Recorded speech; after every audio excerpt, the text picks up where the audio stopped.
So the history behind To Wake a Dream in Moving Water is interesting. I had been doing some live shows, and I settled in a new studio in about the beginning, or actually August of 2016 was about the time I moved in, and I spent some time working on Inland Empire, which was going to be Echo S's next album that had been already completed a few years prior, and I released the one video single and decided I was going to change directions at the beginning of 2017.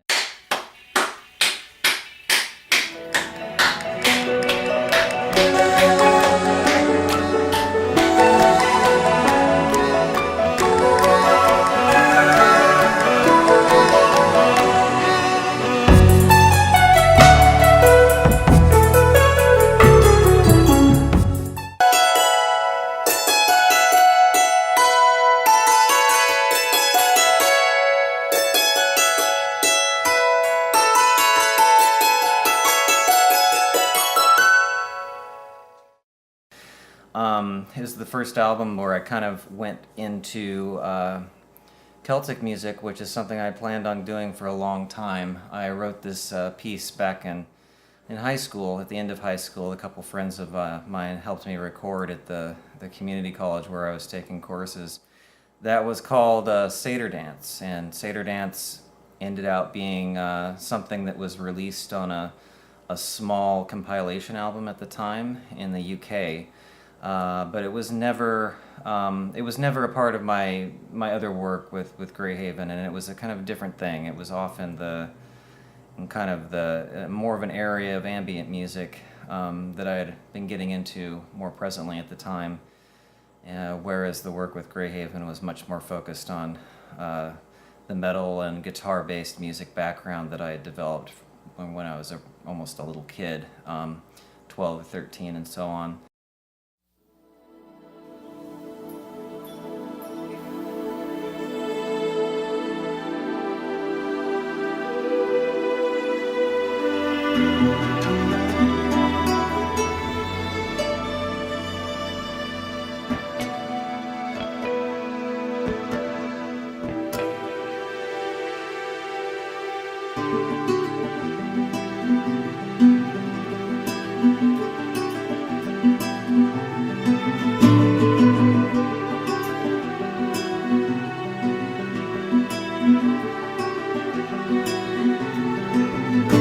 As I began to remember, waves of winter swam to me as... And there's Seder Dance, and then there's also Begin to Remember, which is going to be the video single.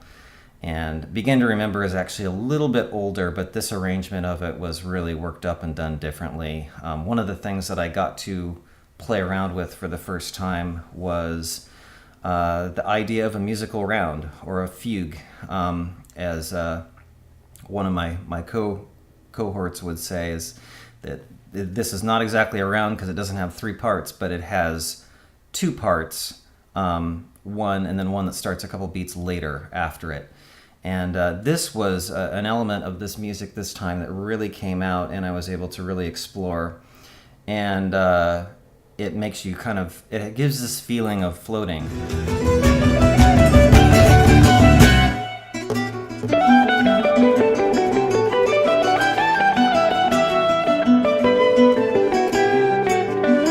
As I began to remember,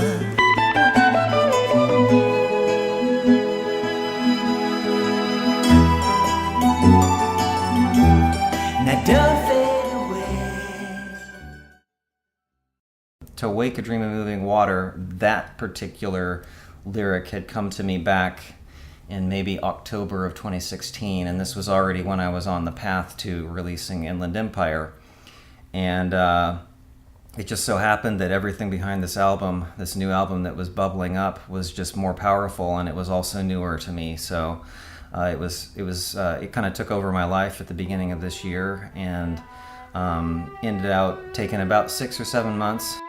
Terry Untelen came back and played viola. She had played all the way back on the Tied to Sides, and it was awesome to have her involved again. I also had Chris Smith, who played on A Priori Memory, come in and do flute, and he even played contrabass flute. So he played 3 different flutes, piccolo, C flute, and contrabass. And so it was great to have both of these people back and involved in this.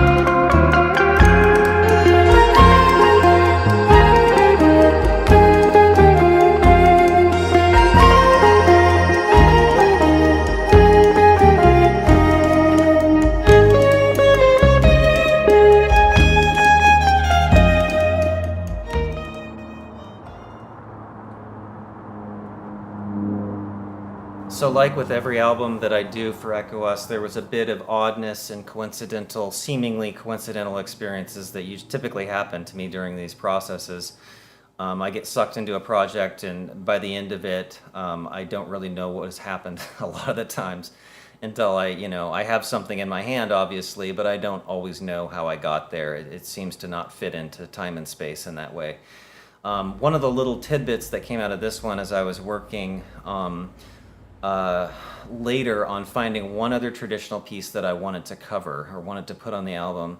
And what happened was I ran across May Morning Dew, and at the same time I had already used this oboe sample that Christina Fitzgerald had recorded for me on A Priori Memory back in 2013 when she recorded oboe. There's this bum bum bum bum thing. So that is the opening notes to May Morning Dew. I discovered this along the way, that she had basically played that exact phrase, which was really quite a nice coincidence to have, being that I didn't have an oboe player handy this time either.